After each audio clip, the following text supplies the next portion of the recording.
Okay, so what I was trying to do is take a review of the three sections of the Bible and turn it into 2 weeks instead of three of review in chronological terms, and I divided it at the monarchy. So last week we talked about from the beginning up through them getting a king, and basically we talked about there's the beginning of everything. Okay. Okay, great.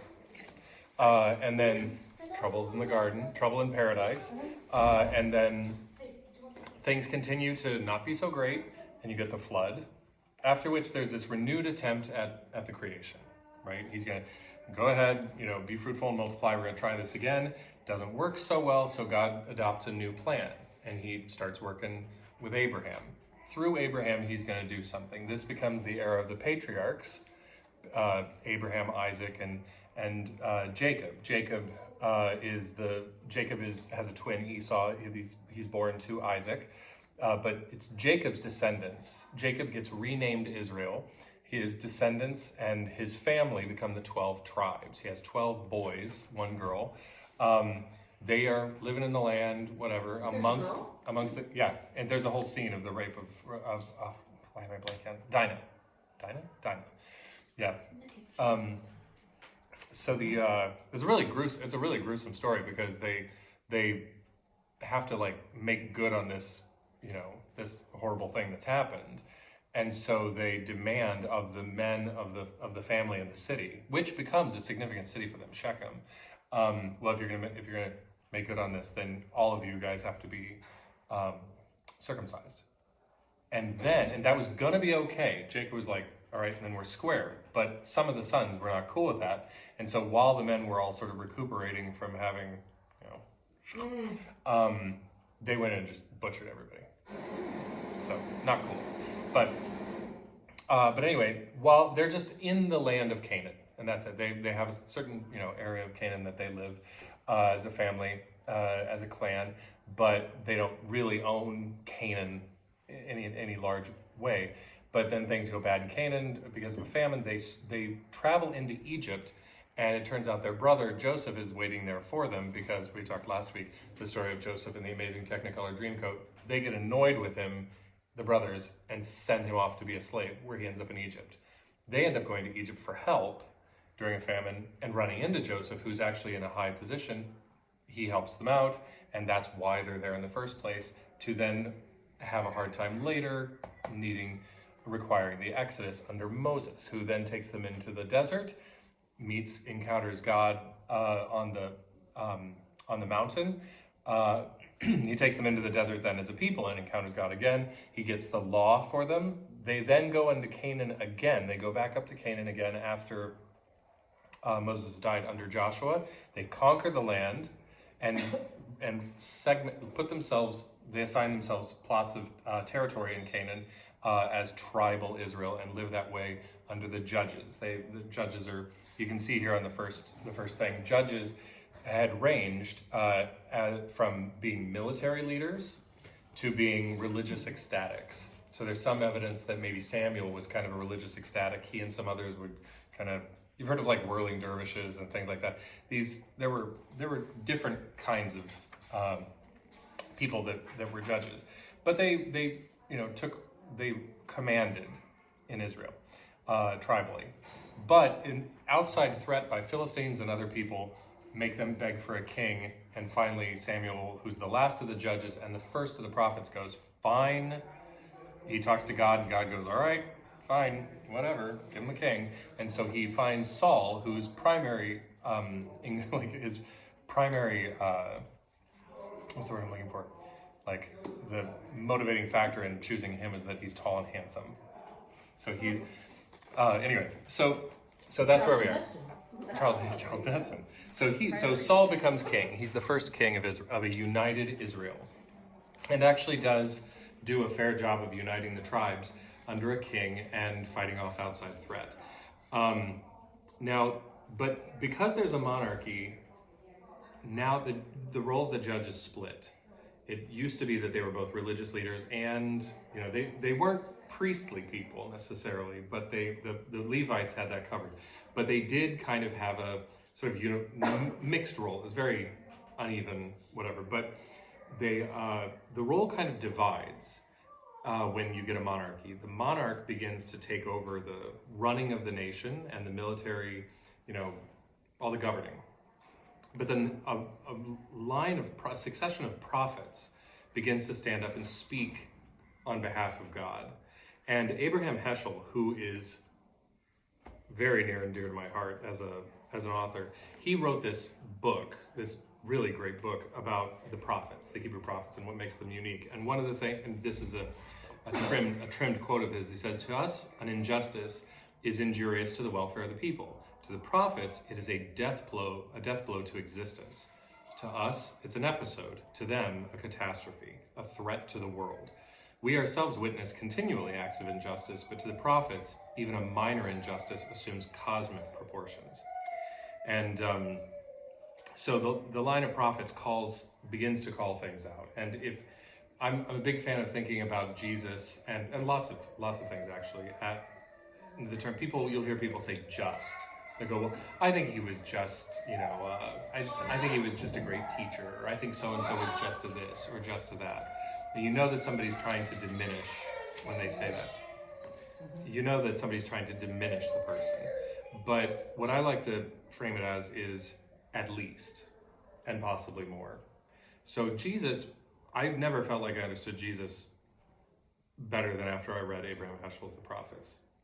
Because one thing that is clear is that whatever else Jesus was, he was very much kind of in this line of Hebrew prophets. So he was at least a prophet in that same vein, in that same fashion, and maybe more, but at least that. He was at least a great teacher, a great rabbi, and at least a person in the same line of kind of prophetic voices in Israel. And so anyway, the tabernacle was the center of worship. The tabernacle was a traveling tent. It was collapsible. It was a traveling temple. And a few locales were of prime importance. The main one was Shechem. And Shechem is actually still where the Samaritans live and worship to this day.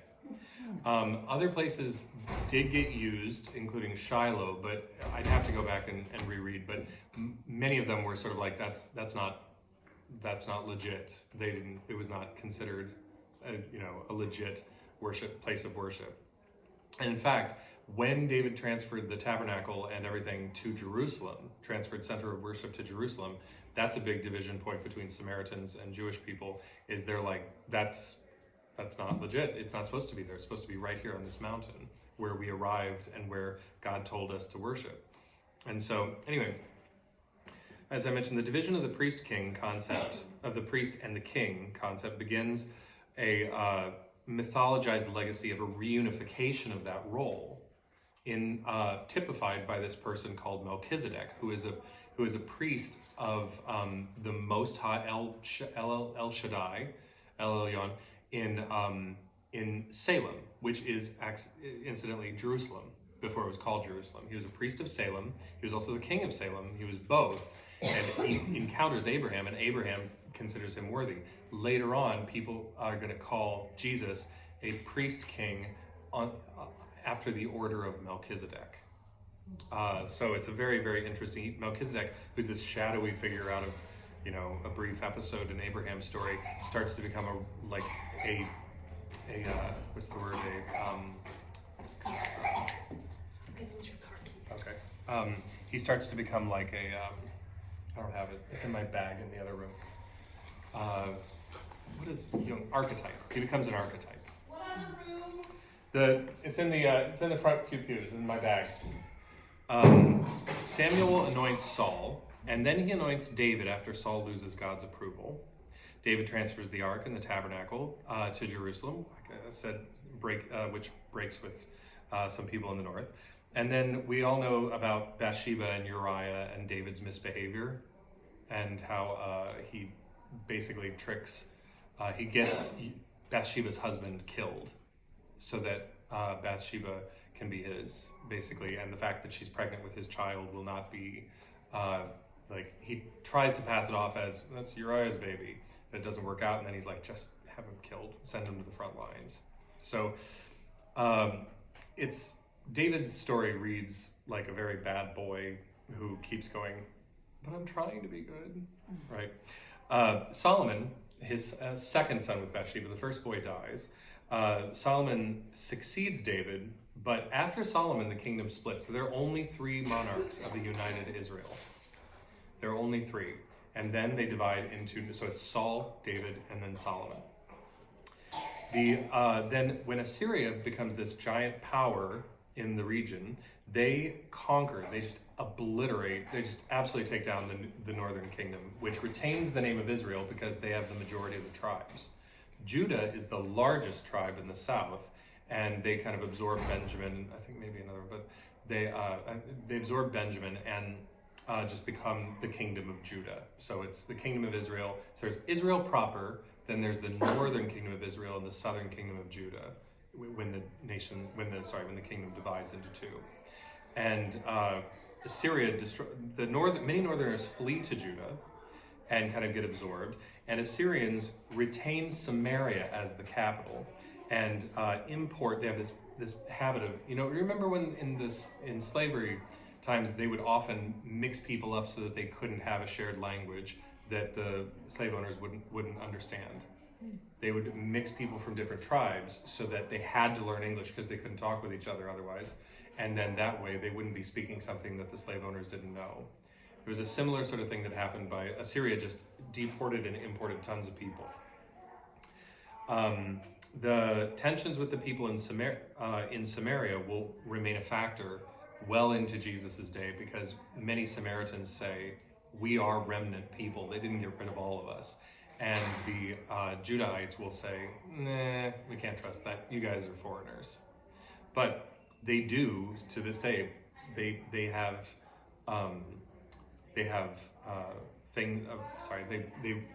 celebrate festivities and, to sacrifice animals and everything on Mount Gerizim in Shechem to this day. So they remain Jewish. Well, they consider themselves Israelite, not Jewish, because that would be, the term Jewish sort of comes in largely after this next episode, the Babylonian exile. Okay. But prophetic tradition, now in full sway, interprets this deportation and loss of the land as punishment for failure to keep faithful to the covenant established by Moses. And Aramaic becomes the lingua franca of the Near East. Then later, the southern kingdom of Judah is subjected to something very similar by Babylon, who rises up, defeats Assyria, and they do something similar. Only they don't deport everybody. They only take kind of like the cream of society, they take some influential people, and they go out and they're taken to Babylon. And that's where we get those stories of Daniel in the lion's den, Shadrach, Meshach, and Abednego in the fiery furnace, all of these stories. None of those actually happen in Israel or Judah. They all happen in Babylon.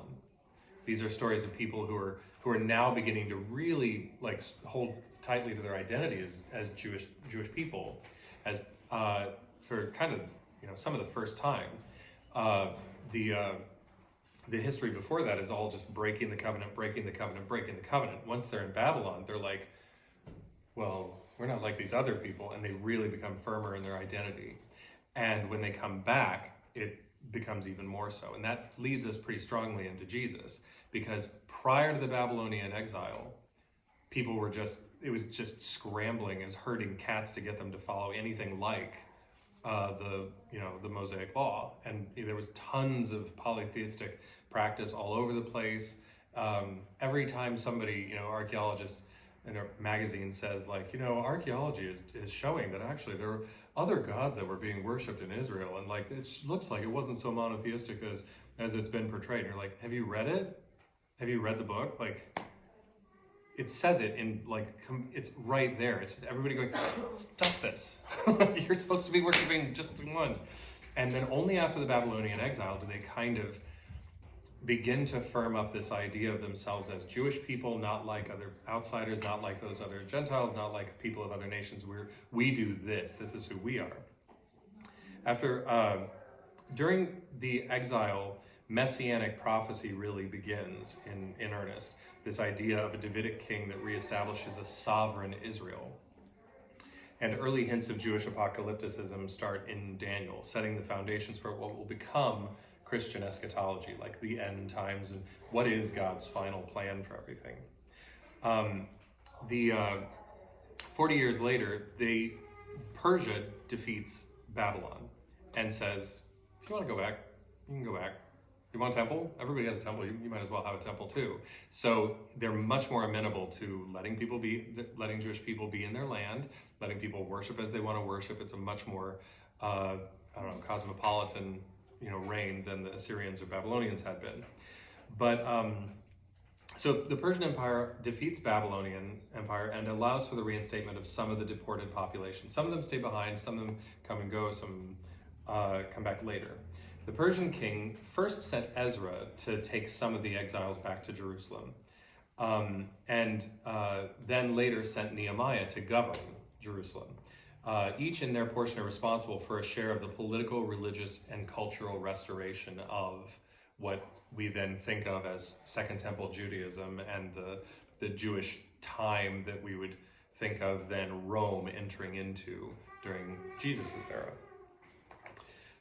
Much of the Hebrew Bible is rediscovered, edited, written, and compiled during the Babylonian and Persian period, later Babylonian and early Persian period. I think mostly Persian period. Persian influence fades, though, as Alexander the Great conquers the whole damn world and Hellenizes. So the word Hellenize, the word in Greek for Greece is Hellas. So to Hellenize something means to Greekify it. So he Hellenizes the Mediterranean broadly, and then beyond, even as far as India. Alexander's kingdom, because he dies so young, divides into, I think, 4 or 5 regions, and each having to individually cope with diverse reactions to this Hellenistic effort. Some people put it off, some people... This is where we get the story of the Maccabees and Hanukkah, is them fighting off the continued Greek influence of no longer Alexander, but the Seleucids. They were the people in power. That was the dominant power in the region there, the dominant Greek power.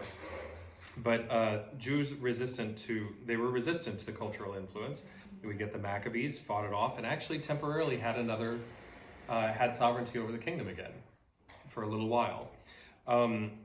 And Second Temple Judaism begins after Ezra and Nehemiah, after they kind of reestablish like the Second Temple and they get it getting built, and Ezra reads the Torah to the population and says, "This is what we've been failing at. Let's do this."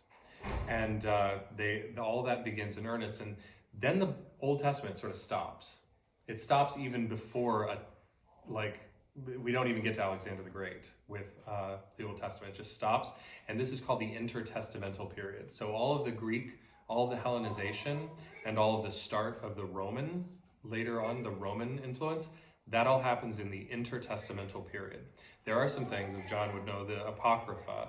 There are some books, these are called Second Temple Judaism. It's in Catholic Bibles, but not in Protestant ones. I did not know. Okay, well, Catholic Bibles have They don't read the Bible in Catholic schools. Come on. Yeah. Well, they don't. Catholic Bibles will have some books called the Apocrypha, and these were a handful of books that we did have before the Dead Sea Scrolls were found.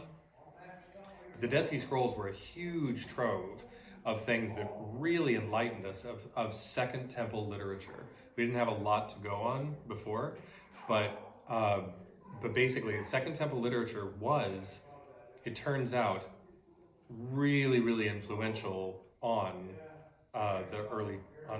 Jews of the time, and like we might say, well, the canon was fixed for the Old Testament at some point, but this is not all they were reading. It's not all they were writing, and it's not all they were reading. And even in the New Testament, we found that some of these things are actually quotes from Second Temple literature that maybe we didn't have or that we didn't know, and here we are now, and that's a quote from this thing over here. So why isn't the Apocrypha in all Bibles then? Because it was not considered canonical, In fact, there were things in the Reformation, Martin Luther didn't even want to include. Canonical? What does that mean? Oh, so a canon is is an established, Canonical. accepted Okay. body of work, and so it was not the. I'm not 100% sure when the Hebrew Bible, when the Hebrew canon was fixed, but canonicity is sort of a fluid thing until usually much later than an organic one. You know, it starts organically, and people start to go, well, we don't read that one as much, and we read that one a lot. But even as late as the Reformation, when the canon was already fixed, Martin Luther was like, I don't think we should be including. I can't remember which one it was. Maybe Book of Hebrews, maybe. Right, you'd think. But anyway, Second Temple literature was clearly very influential, and so now we have more of it. And then great teachers start to expound on these things, like famous rabbis like Hillel, who probably had a lot more. Despite being a Pharisee, the term Pharisee is often sort of thrown around as like a bad word in the New Testament, but we have to remember that there were different schools of Pharisaism. Jesus himself was probably way closer to Pharisaism than he would be the Sadducees. What I think is very interesting is that it looks like Pharisaism in the north, where Jesus was probably Shammaiite, meaning from the school of thought of Shammai, a famous rabbi, versus what another popular rabbi named Hillel. They disagreed quite a bit. And Gamaliel was somebody that Paul studied under, who I believe was Hillel's grandson. These are famous rabbis. And a lot of, if you're saying like, oh, those Pharisees and blah, blah, blah, blah, blah, especially out of the mouth of Jesus or any of his disciples from, Capernaum or the area around Galilee, they might have had things been at odds with Shammaites versus like school of Hillel. Absolutely. So Hillel is Jewish. There's Jewish society now. Beit Hillel and things like that. Yeah, you see his name a lot. He was a famous rabbi, and really not that different. In fact, somebody asked him one time. He espoused a golden rule in negative form. He said one time, somebody said, "Can you teach me the entire Torah while I'm standing on one, or while you're on? I can't remember who. While standing on one foot." He said, "What is hateful to you, do not do unto others. Everything else is commentary. Go and study." And so, he's really not so far removed. But yeah, that brings us up to the time. I mean, what follows that is that Greece starts to kind of just be a factor. The Greek culture just starts to be a factor. Greek starts to become the lingua franca of most of the Mediterranean. So on top of Aramaic being still, strongly relevant, Greek starts to be spoken in pidgin form in a lot of places, and especially if you travel a lot, Greek becomes way more dominant than Aramaic, and sort of Aramaic's still pretty local, and then gradually Rome, about maybe 30 years before Jesus, because I think Julius Caesar is born in 50 or something like that, 50 BC, or something like that. I think he's mid-century. Within a few decades before Jesus' birth, Rome becomes a major military presence, just starts taking over everything Greece had taken over. And by that point, not unlike the way that the Romans had taken over Britain, and they didn't like it. But then when Rome went away and the Anglo-Saxons started, hold on. Great. When the Anglo-Saxons started to push in, they're like, you barbarians can't come in here.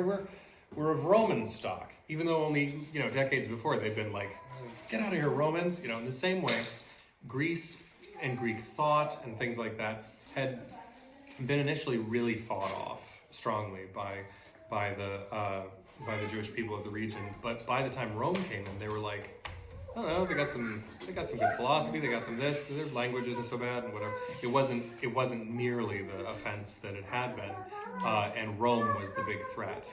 Shh, Laura. Shh. And so then this question of like, so then Herod is set up as a new kind of Roman stamp of approval king in the area. And that Herod the Great was a real mixed bag. He was a tyrant in many respects. He was not cool. He did a lot of really major infrastructure for the country, lots of building, lots of things like that. And but at the end of the day, he was a tyrant, and he shows, he is the king when Jesus is born. And the Herod that is later at Jesus' death, that is Herod Antipas, his son. Luther considered Hebrews, James, Jude, and the Revelation to be disputed books. Oh yeah, did he? Hebrews, yeah. I mean, Wikipedia. That doesn't surprise me, because if you think about it, Hebrews, and what was the other? Hebrews, Revelation? James and Jude. James and the Revelation. Yeah. Because, and what's interesting is that James and Jude are ostensibly the brothers of Jesus and leaders in the early church, centered around Jerusalem. The Jerusalem church had very sort of fraught relationship with Paul. And people always pit James against Paul in their letters. They seem to be saying opposite things. I don't think they're quite as opposite as people think, but they seem to be saying opposite things. They certainly had different emphases. And Luther is super Pauline. So Augustine was intense on Pauline theology. And Luther, the Reformation in Luther in particular, was heavy on Augustine readings of Paul. I think often to the detriment of Western theology, but that's my personal take.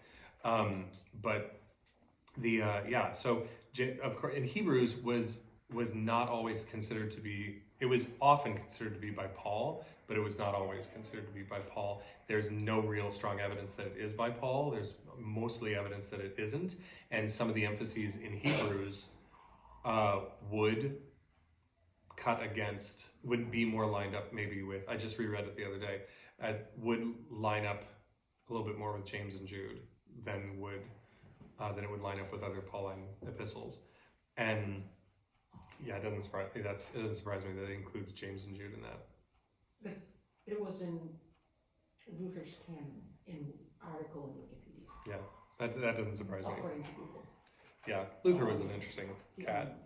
It was, yeah. The Gospel according to Google.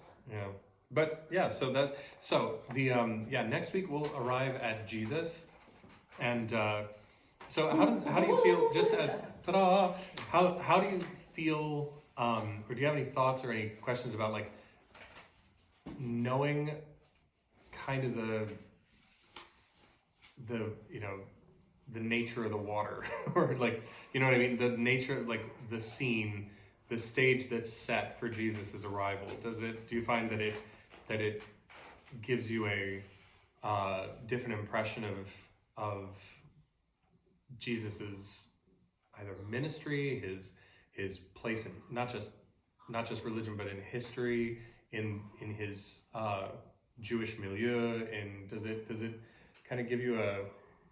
I just feel like knowing that these places and these people and these things actually happen gives all of it more legitimacy. It really happened. Yeah. There's a lot. There is a ton of stuff that people might say, well, I don't believe that this happened, or I don't believe that that happened. I believe it was probably a little bit more like this or whatever. But the thing is that, we're talking about a person who, there are even groups that are called, they're called Jesus mythicists, and they don't even think he really existed. But the reality is that any historian worth their salt will tell you that we have as much or more, we have more evidence for the existence of Jesus than we do for almost anybody else in antiquity. He's got family members that are, traceable to, not just him, but people who knew him, people who attested to him, people who are known to be related to him. So but the other thing is that even if you sort of look at what can be a kind of an interesting sort of collage of things, and some people, like they say, those things on Facebook, or they come up online and they're like, whichever words you see first are going to be how your year goes, or something like that. You know what I'm talking about? It's just like a bunch of letters, and in it you see words, and it goes, whatever words you see first is going to be your emphasis this year. It's a little bit like that. We look at a lot of different stories. We look at a lot like this kind of hodgepodge of things that all could be given different emphasis, and we all sort of latch onto this or to that or whatever, and it's what we see first. Some people see a religious theme first. Some people see a political theme first. Some people see an aesthetic theme that just appeals to them and they like it, or whatever else, and that draws them in, and then they find other things. But at the end of the day, like it's true that there are real people who really existed in very real social dynamics, religious, political, social, otherwise social dynamics that are very relevant to then this person, Jesus's ministry, who is working on something. He's working on something big. And I said this a few weeks ago. Whether you think he's the Messiah, whether you think he was God incarnate, whether you think he was this or whether you think he was that, and I read somebody say, even saying rabbi before the destruction of the Second Temple, where rabbinic Judaism and synagogue worship really became dominant, it's really it's wrong to even use the word rabbi. You're like, well, okay, then you can't have Hillel, Gamaliel, or Shammai. You can't say Rabbi Hillel either. So that's ridiculous. If you can say Rabbi Hillel, you should be able to say Rabbi Jesus. And if you ask a room full of 1,000 people, who here knows who, the Baal Shem Tov is? The Jewish people will raise their hand. Mm-hmm. If you say, who is Rambam? The Jewish people will raise their hand. These are famous rabbis, super famous. Like Rambam is Maimonides. Even by that name? Mm-hmm. Yeah, you've heard his name? I heard the name. One person, right. Yeah, he's like the Thomas Aquinas for Judaism, around the same time too. He did a bunch of philosophical reconciliation with Aristotelianism for Jewish legal interpretation. He was brilliant, huge thinker, massive scale. Who has heard of Hillel? A few more people have heard of Hillel. Gamaliel. And what? Gamaliel. Gamaliel, yeah. Gamaliel, right. And a few people, but mostly Jewish people will raise their hands. Mm-hmm. You say, who's heard of Jesus of Nazareth? Everybody in the room will raise their hand. So what we're talking about is, in fact, the single most famous Jewish rabbi in history. Superstar. He's Jesus Christ Superstar, yeah. Realizing that these are real people who did something very real and something that in fact really altered the world. It altered the world. So this ministry and everything that follows in people going, how are we to understand this ministry of his and who he was? Especially since there are things about him that make things about his story, whether it's miracles or the resurrection, make people go, what kind of... one of the things that was said a lot is, what manner of man is this? It's not, what a great teacher. Is he a good teacher? I've heard he doesn't teach good things. They're like, what kind of person is this? Is this things that make people go, is he even a person? That's the person we're meeting next week, right? So, yeah. So would you say that when Jesus was born, that the country, he was born in Bethlehem, that there was chaos in the countries and the government that was in place at that time under Herod I think actually that it was... I don't think it was as chaotic as people think. I think that they had settled into... acceptance of the government. Yeah, I think it was a kind of ambivalent acceptance. Okay. There was growing resentment, and no problem. And there was growing resentment, and there was growing tension that ultimately culminated about 40 years after his death in a war, that destroyed Jerusalem and the Second Temple. But at the time that he was born, most of it was low-key resentment with minor skirmishes. But in the time that led up to it, as this kind of settling down to a simmer was happening, there were different things. There were even multiple messiahs that rose, claiming the title of "I'm going to be the Messiah," and then they were killed or they were defeated or whatever else. There were a handful, not that far from Jesus' time, like a little bit before his time. And so it wasn't actually even that weird to claim messiahship, and then you could run into trouble with the authorities as a result, of course. But one thing that N.T. Wright has pointed out is that what's interesting is that every attempt at claiming messiahhood that gathered a following, that started up a movement, that was put down by Rome with force, and that resulted in the death of their leader, every one of them just faded and disappeared. The only one that we know about that not only continued to gain in strength, and in fact claimed that the death of their leader had been a kind of a triumph of cosmic proportions, was Christianity.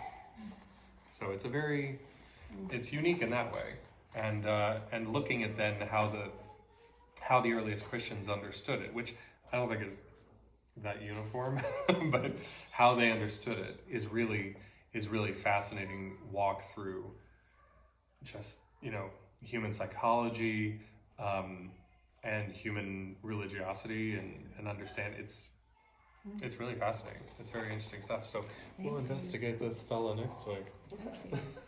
Thank you. You're welcome. Thanks for So coming.